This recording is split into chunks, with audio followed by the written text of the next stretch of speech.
Hello guys, मैं लीना कुमारी, आप सभी का स्वागत है आपके channel tension free paper time में। बच्चों, कैसे हैं आप सभी? आई होप कि आप सभी अच्छे होंगे और अच्छे से प्रिपरेशन कर रहे होंगे। सो बच्चों, आज की क्लास में हम पढ़ने वाले हैं पर्यटन की बुक का 12 चैप्टर, जिसका नाम है यात्रा के सिद्धांत। ये चैप्टर ज़्यादा इंपॉर्टेंट नहीं है। सो आप अगर एग्ज़ाम से पहले देख रहे हैं तो आप इस चैप्टर को स्किप भी कर सकते हैं। तो ये रीडिंग पर्पस है और इन्फॉर्मेशन लेने के लिए हम कह सकते हैं कि हमें ये सारी चीज़ें पता होनी चाहिए कि यात्रा के क्या सिद्धांत होते हैं, यात्रा क्या होती है। सो क्लास को स्टार्ट करने से पहले बच्चों, मेरे चैनल पे आप पहली बार आए हैं तो प्लीज़ लाइक शेयर सब्सक्राइब करें। ऐसे ही इन्फॉर्मेटिव वीडियोस चैनल पे आपको मिलती रहती है। सो चलते हैं अपनी क्लास की ओर और समझते हैं कि यात्रा क्या है। यात्रा दूर के भौगोलिक स्थानों के बीच लोगों की आवाजाही मतलब आना जाना है। यात्रा पैदल, साइकिल, ट्रेन, नाव, बस, हवाई जहाज या अन्य संसाधनों का प्रयोग करते हुए उस स्थान पर पहुंचना है जहां पर्यटक जाना चाहता है। वह प्रक्रिया यात्रा कहलाती है। बच्चों, कोई भी जगह पर अगर हम किसी भी कारण से जा रहे, चाहे हम दवाई लेने के लिए जा रहे, चाहे शॉपिंग करने के लिए जा रहे, या घर से हम कभी भी किसी चीज़ के लिए निकलते हैं और फिर वापस ही हम अपने घर में आ जाते हैं, वो एक प्रकार की यात्रा होती है। और यात्रा के बारे में हमने पहले भी पढ़ा था, जिसमें हमने जाना था कि यात्रा एक तरीके से पैसे धन अर्जन करने के लिए होती है। साथ ही अगर ये पैसे कमाने के लिए यात्रा नहीं है तो ये एक पर्यटक में काउंट होती है। इसलिए यात्रा वह कहलाती है जो हम किसी भी रीज़न से कहीं पर भी जाते हैं, चाहे हम भौगोलिक स्थानों पर घूमने फिरने के लिए जाते हैं, तो हम एक तरीके से यात्रा कर रहे होते हैं। और कोई भी साधन के द्वारा हम उस स्थान पर पहुंचते हैं तो वह एक प्रकार से यात्रा के अंतर्गत आती है। ठीक है बच्चों, नेक्स्ट है यात्रा के सिद्धांत की भूमिका।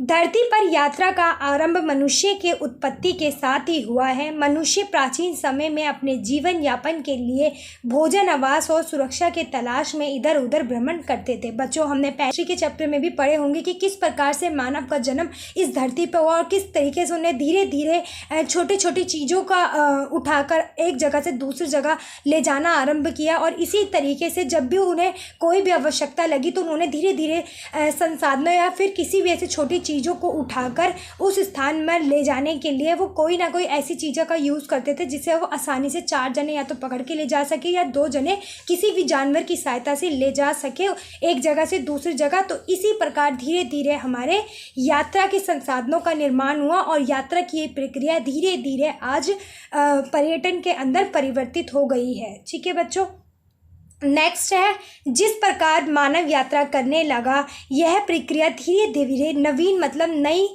क्षेत्रों की जगह खोज की चाह में बदल गई। लगभग 5000 वर्ष पूर्व वह ऐसे स्थानों पर रहने की तलाश करने लगे जहां उसे आक्रमणकारियों से सुरक्षा मिल सके। कहने का तात्पर्य बच्चों यह है, जब धीरे धीरे नई चीज़ों का हमने आविष्कार करने लग गया और धीरे धीरे अपनी आवश्यकताओं के अनुसार संसाधनों का प्रयोग करने लग गए, तो धीरे धीरे आज इतना डेवलपमेंट कर चुके हैं कि हमें संसाधन में ही नहीं बल्कि और भी ऐसी प्राथमिक आवश्यकताएं जो हम यूज़ करते हैं या हम कह सकते हैं हमारी आवश्यकता को पूर्ण करती हैं, वो सारी चीज़ों का भी डेवलपमेंट किया है। और लगभग 5000 वर्ष पूर्व वह ऐसा स्थान पर रहने की तलाश कर रहे थे जहाँ पर वो बड़े बड़े जानवरों से बच सके या फिर बारिश से बच सके या ऐसे लोगों से बच सके, लुटेरों से बच सके जो उन्हें तकलीफ़ पहुँचाते थे। उनसे बचने के लिए उन्होंने धीरे धीरे वे इस तरीके से पलायन करने लगे कि उनसे भी जा सके, साथ ही वो अपना जीवन आसानी से और अपने बच्चों के साथ जीवन जी सके। साथ ही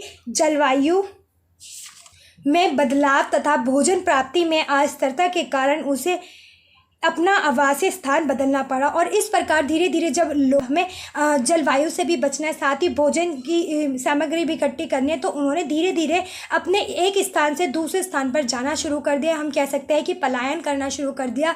पलायन एक प्रकार से वह प्रक्रिया होती है बच्चों की जहाँ पर कुछ समय के लिए रुका जाता है, जब वहाँ चीज़ों से उनका पूर्ण हो जाता है या फिर वो चीज़ें समाप्त हो जाती है तो वो उस स्थान को छोड़कर दूसरे स्थान में रहने के लिए चले जाते हैं जब तक वहाँ पर उनकी आवश्यकता की सामग्रियाँ उपलब्ध होती है। ठीक है बच्चों, यह आर्य समाज था जिन्हें जलवायु में बदलाव के कारण अपने आदि स्थान मध्य एशिया का छोड़ना पड़ा, जिससे ये लोग भारत की ओर आए और यात्रा को पद्धति का एक नया मोड़ मिला। कहने का तात्पर्य बच्चों ये है कि धीरे धीरे ये जो समाज था, या हम ये कह सकते हैं ये जो लोग थे वो आर्य समाज के लोग थे, जिन्होंने जलवायु को देखकर, या फिर हम कह सकते हैं डाकू या बड़े बड़े जानवरों, भोजन की स्थिति अच्छी ना होने पर ऐसी जगहों को छोड़कर अन्य जगहों पर जाना शुरू कर दिया, या फिर हम कह सकते हैं पलायन करना शुरू कर दिया। वो धीरे धीरे मध्य एशिया को छोड़ना पड़ा और वह भारत की ओर आने लगे, और यह प्रक्रिया एक तरीके से नया मोड़ लेकर आई यात्रा के लिए। ठीक है बच्चों, जिससे भारत में इसी समय यात्रा का उद्देश्य व्यापार से लगाया जाने लगा। व्यापारिक मार्गों का विकास हुआ। इसमें चीन, भारत, अरब, भारत का दक्षिण पूर्व एशिया एवं तिब्बत व्यापार मार्ग प्रमुख रूप से विकसित हुए, और इस प्रकार व्यापार ने यात्रा का बढ़ावा दिया। बच्चों, कहने का तात्पर्य जी ये है कि जिस प्रकार से लोगों ने, आर्य समाज ने एक जगह से चीज़ों को छोड़कर, जिस भी चीज़ से वह परेशान होते थे उस चीज़ को छोड़कर दूसरी नई जगह पर जहाँ पर वो चीज़ें उपलब्ध होती थी, या फिर हम कह सकते हैं उनकी आवश्यकताओं की सामग्री वहाँ उपलब्ध होती थी, वहाँ जाना प्रारंभ किया। और यह पद्धति या फिर ये एक उद्देश्य के रूप में, व्यापारी के रूप में देखने लगे कि इस तरीके से हम अपना व्यापार को भी डेवलप कर सकते हैं। और इसका फ़ायदा चीन, भारत, अरब, भारत का दक्षिणी पूर्व एशिया एवं तिब्बती व्यापार मार्गों के प्रमुख रूप में विकसित करने में महत्वपूर्ण भूमिका रही। ये वो देश हम कह सकते हैं जिन्होंने इस चीज़ को एक व्यापार के रूप में, या फिर हम कह सकते हैं यात्रा को एक बड़ा रूप प्रदान करने में महत्वपूर्ण भूमिका निभाई। ठीक है बच्चों, नेक्स्ट है भारत में यात्रा का उद्देश्य काफ़ी लंबे समय से व्यापार के साथ साथ धार्मिक से भी रहा है। आज यह प्रक्रिया इतनी प्रबल हो गई है कि दूर दराज से लोग धार्मिक व सांस्कृतिक को जानने के लिए भारी मात्रा में यात्रा करते हैं। बच्चों, कहने का तात्पर्य यह है कि लोग जब यात्रा करते थे तो वो उन्हें अपने आवश्यकताओं को पूर्ण करने के लिए, या फिर कोई चीज़ एक स्थान पर नहीं मिलती थी उसको ले जाने के लिए यात्रा करते थे। परंतु ये नज़रिया धीरे धीरे व्यापार में कन्वर्ट हो गया, और लोग जो धार्मिक स्थल के ऊपर भी जाया करते थे वो धीरे धीरे एक तरीके से पर्यटन के रूप में, या फिर हम कह सकते हैं पर्यटक इस चीज़ को अपनी एक आवश्यकता के रूप में, और साथ ही अपने आप को रिलैक्स करने में, मनोरंजन की पद्धतियाँ जिस तरीके से डेवलपमेंट होता रहा और इसमें जुड़ती रही, तो एक यात्रा का नज़रिया दिन प्रतिदिन बदलता गया। और जिस प्रकार से आज जो यात्रा है वो एक पर्यटन यात्रा कहे तो गलत नहीं होगी। नेक्स्ट है, धीरे धीरे आज हिंदू व चीन सभ्यता में धर्म, शिक्षा, संस्कृति का आदान प्रदान प्रारंभ हुआ है। बौद्ध संप्रदाय के लोगों ने धर्म के प्रचार के लिए दूर दूर तक व्यापक यात्राएं की और इन दूरवर्ती क्षेत्रों के बारे में ज्ञान प्राप्त किया। इससे लोगों में इतने क्षेत्रों की यात्रा करने की उत्सुकता जागृत हुई।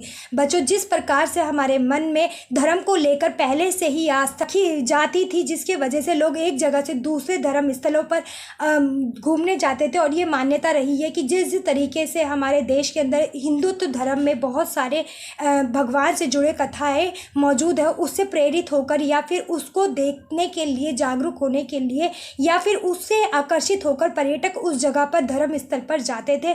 जैसे हम बौद्ध धर्म से भी बहुत सारे पर्यटक आकर्षित होते हैं, लोग आकर्षित होते हैं, और वो उस धर्म के बारे में और जानने के लिए, या उस धर्म के प्रचार प्रसार को सुनकर अपने उस जगह पर घूमने की यात्रा करते हैं, या उस जगह पर जाने के लिए उत्सुक होते हैं, और वो जाते हैं और उस जगह के बारे में अपने देश के अंदर लेके आते हैं। और जब वो अपने देश के अंदर लेके आते हैं तो कहीं ना कहीं उस धर्म का प्रचार प्रसार होता है, लोगों के मन में उसे और जानने की जागरूकता बढ़ती है, जिससे पर्यटक भारी मात्रा में घूमने के लिए यात्रा का निर्णय लेता है और वहां घूमने जाता है। ठीक है बच्चों, नेक्स्ट है, यात्रा के संसाधन अर्थात परिवहन संसाधनों में सुधार ने विश्व में दूरदर्शी क्षेत्रों को एक दूसरे के समीप ला दिया है, जिसने एक नए उद्योग को जन्म दिया, जिसे यात्रा तथा पर्यटन है।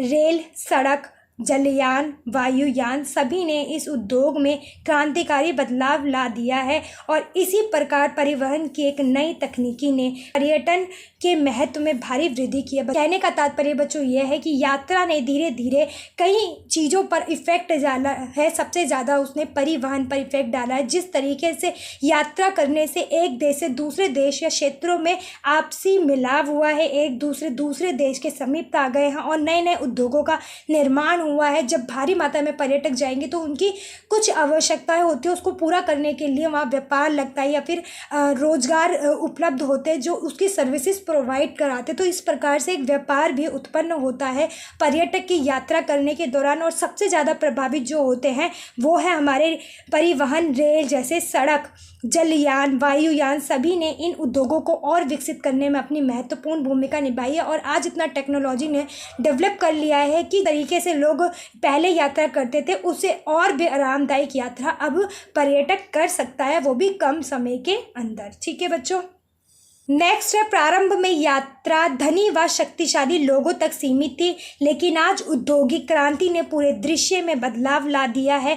परिवहन व आवास सुविधाओं का उपलब्धता आज माध्यम आय वर्ग तथा कार्यकर्ताओं की पहुंच में आ गई है। वायु यात्रा की बढ़ती गति, संचार संसाधन, नवीन तकनीकी का विकास ने पर्यटन तथा यात्रा उद्योग को आज विश्व की सबसे बड़ी व तीव्र गति से प्रगति करने वाला उद्योग बना दिया है। और इस प्रकार हमने समझा कि यात्रा ने धीरे धीरे अपने स्वरूप को इतना विकसित कर लिया है कि यह पर्यटन उद्योग लाखों व करोड़ों लोगों को रोजगार प्रदान कर रहा है।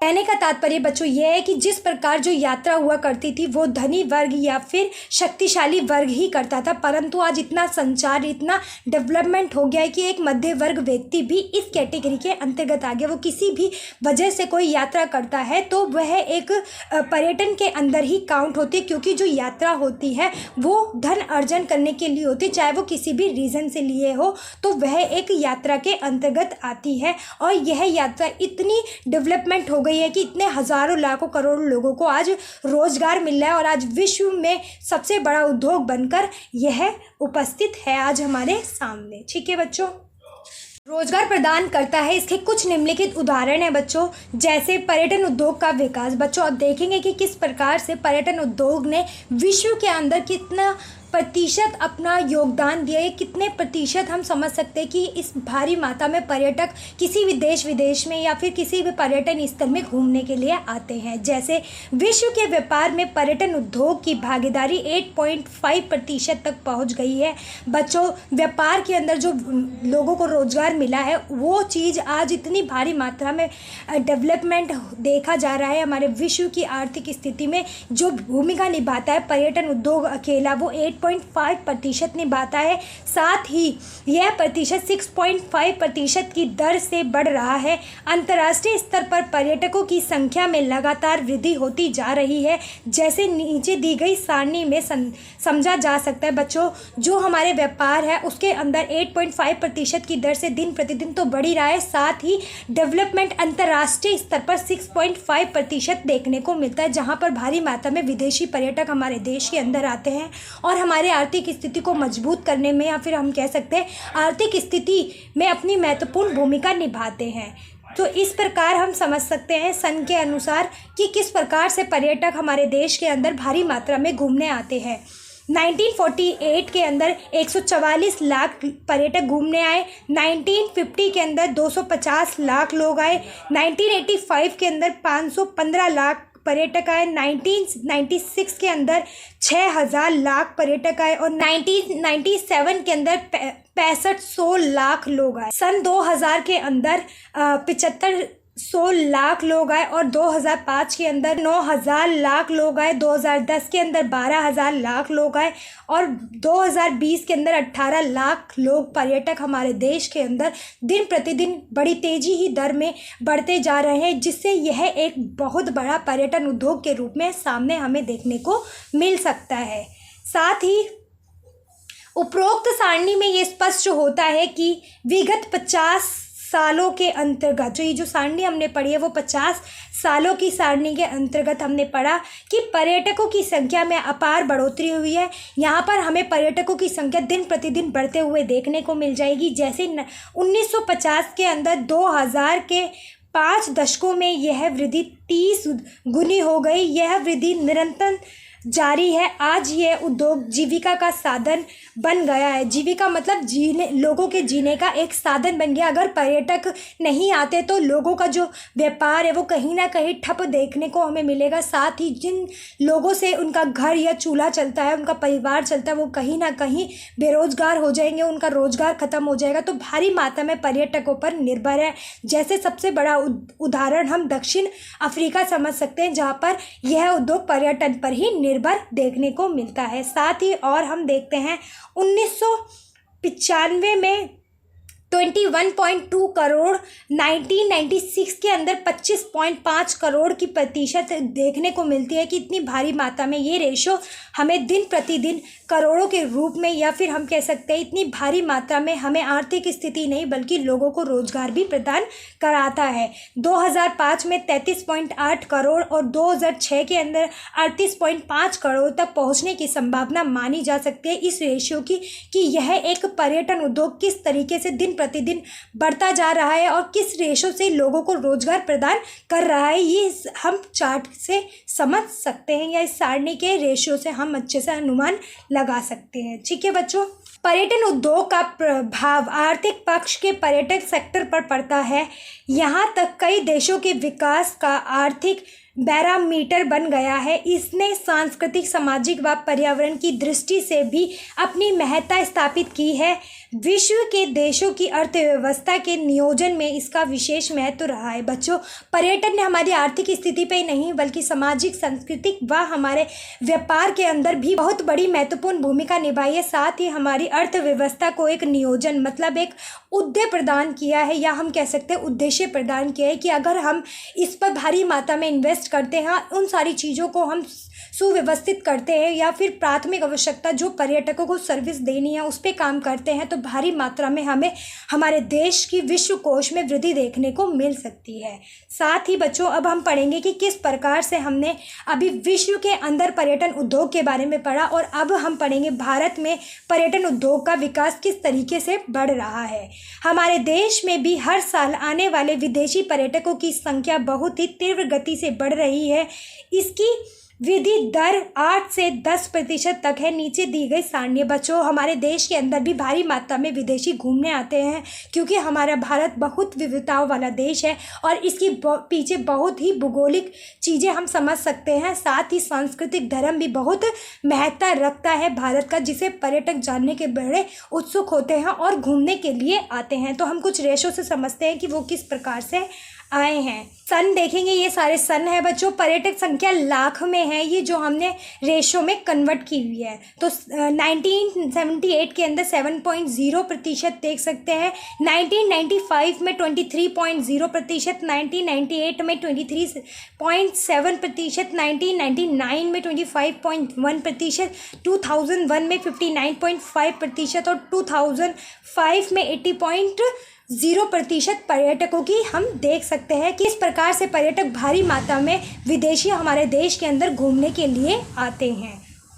साथ ही उपरोक्त सारणी से स्पष्ट होता है कि विगत 7 सालों में भारत में आने वाले पर्यटकों की संख्या तेजी से बढ़ी है। पर्यटन में रोजगार के अवसर भी प्रदान किए गए हैं। 1998 में 100 लाख लोगों को सीधे तौर पर व्यवसाय में अपनी जीविका अर्जन मतलब जो भी जीवन चलाते हैं रोजगार के अनुसार, जो भी उनका व्यापार है, पर्यटकों को सर्विस देने के अनुसार जो उन्हें पैसा मिलता है उससे अपना घर चलाते हैं, उसे जीविका अर्जन कहते हैं बच्चों, कर रहे हैं थे, जो कुल कार्यकर्ताओं का 2.5% है। आगे आने वाले वर्षों में यह उद्योग 10 लाख लोगों को रोजगार और प्रदान करेगा। इससे आमदनी में विशेष रूप से विदेशी मुद्रा प्राप्त में भारी वृद्धि होगी। बच्चों, जिस प्रकार से पर्यटकों के आने की दर हमें देखने को मिल रही है, दिन प्रतिदिन बढ़ती जा रही है, उसी प्रकार हमारी विदेशी मुद्रा से हमारी आर्थिक स्थिति भी स्ट्रांग होगी, और जिस प्रकार से हमारा रोजगार चल रहा है वह अपने परिवार को अच्छा जीवन दे पाएंगे, और इतनी महंगाई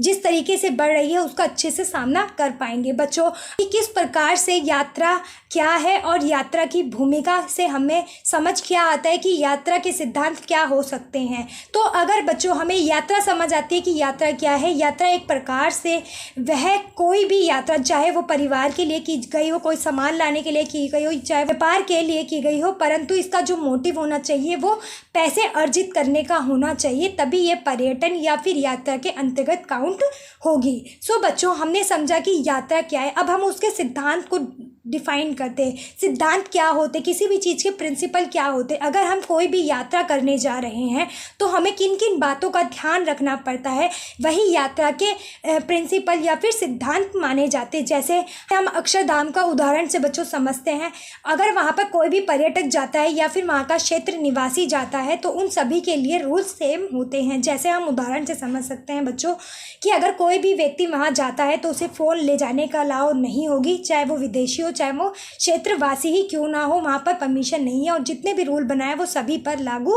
होते हैं। और साथ ही वहाँ पर आपकी प्राथमिक चीज़ें जैसे खाने पीने की चीज़ें भी आप ले जा नहीं सकते, और अपना पर्स नहीं ले जा सकते, बेल्ट नहीं ले जा सकते, शूज़ तो खैर कोई भी मंदिर में लेके नहीं जाता। और साथ ही आप ऐसी कोई भी जो भी उन्हें डाउट होता है कि कोई भी इलेक्ट्रॉनिक गैजेट है वो नहीं ले जाने की परमिशन देते।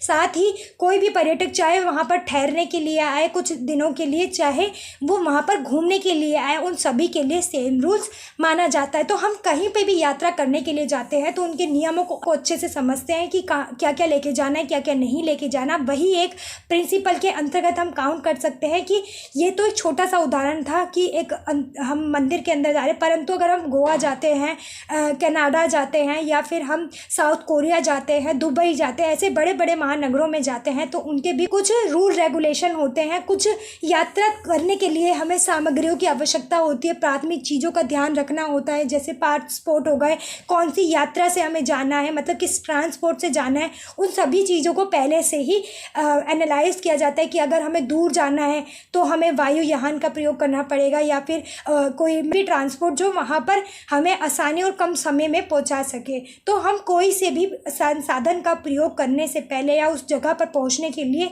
हम उस संसाधन को चुनते हैं।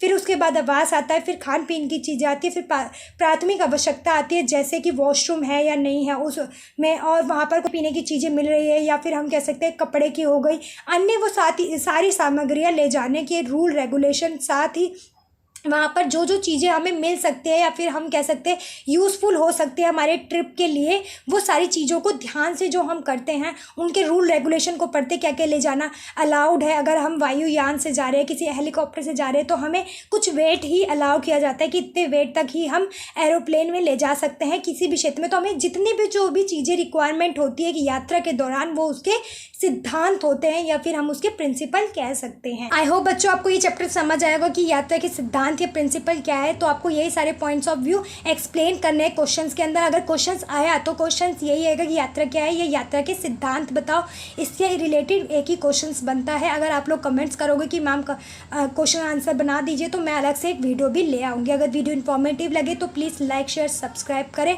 और अपना फीडबैक देना ना भूलें। थैंक यू बच्चों।